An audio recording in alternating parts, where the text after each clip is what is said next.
नमस्कार। अनि हाम्रो नुगाबेस बिर्तामबाट आज चाहिँ हामीले हजुरको घरमा नुगाबेसको एन्फो मेसिन भित्राइदिएका छौँ। हजुरलाई कस्तो लागिरहेछ? एकदम खुसी लागिरहेछ, राम्रो लागेको छ। अब रोगहरू चाँडै निको भएर मुक्त हुन्छौँ होला भन्ने आशा छ। अलिअलि निको भएरै हामीले मेसिन एउटा विश्वास नभए त्यत्रो पैसा हाल्दैन होइन, एउटा केही विश्वास भएरै ल्याएको हो। खुसी हुनुहुन्छ? खुसी छौँ।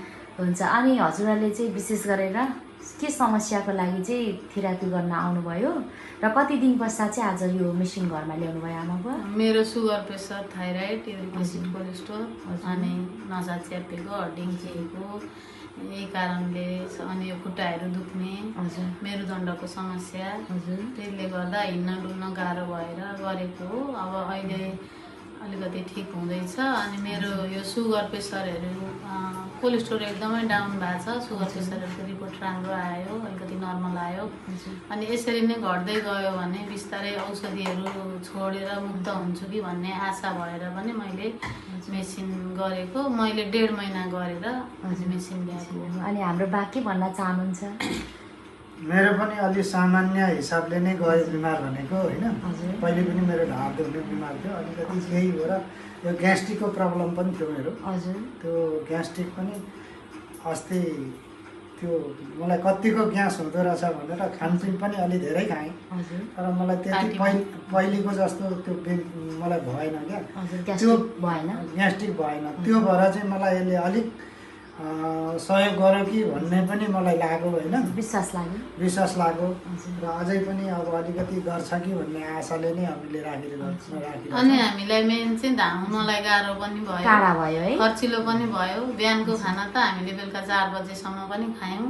अनि त्यो कारणले पनि अब लङ टाइम गर्नुपर्छ भनेपछि अब गरिरहन जान आउनको गाह्रोले पनि घरमै अब ढिलो पनि ल्याउनै पर्ने हो। अलि चाँडै ल्याउँ भनेर पनि हामीले चाहिँ यो सोच गरेको हो।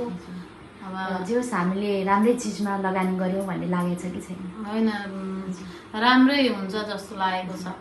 हुन्छ, त्यस्तो डाउट हुन्छ नि, त्यस्तो लागेको छैन। मलाई खुसी लागेको छ। पैसा ठुलो होइन कि बिमार चाहिँ ठुलो रहेछ भन्ने कुरो पत्तो लाएर होइन, तै बिमार चाहिँ केही समाधान हुन्छ कि भनेर त्यो पैसालाई वास्ता नगरिकन खुसी लागेको छ क्या। यो जुन दिन मैले बुक गरेर आउँदा पनि मलाई खुसी नै लाग्यो। त्यस्तो मैले भने पनि मलाई डाउट त्यस्तो केही लागेन, खुसी लाग्यो यो मेसिन भित्राउने भन्ने क्रममा। हुन्छ। अब आउँदो दिनमा हजुर 2 जना हुनुहुँदो रहेछ होइन, एक्लै पनि हुनुहुँदो रहेछ र अब 2 जना एकाअर्काको सहारा भएर लामो समयसम्म नुगाबेसको सहारा लिएर स्वस्थ हुनुहोस्, खुसी हुनुहोस् होइन, राम्रो मिठो मिठो खानुहोस्, पचाउनुहोस् होइन, खान सक्ने क्षमता। आउँदो दिनमा हजुरहरू लगायत हजुरको सम्पूर्ण परिवारलाई चाहिँ स्वास्थ्य लाभको कामना र हार्दिक बधाई छ। हुन्छ आमा बुवा? हुन्छ, हस्, धन्यवाद। हस्, नमस्कार। नमस्कार।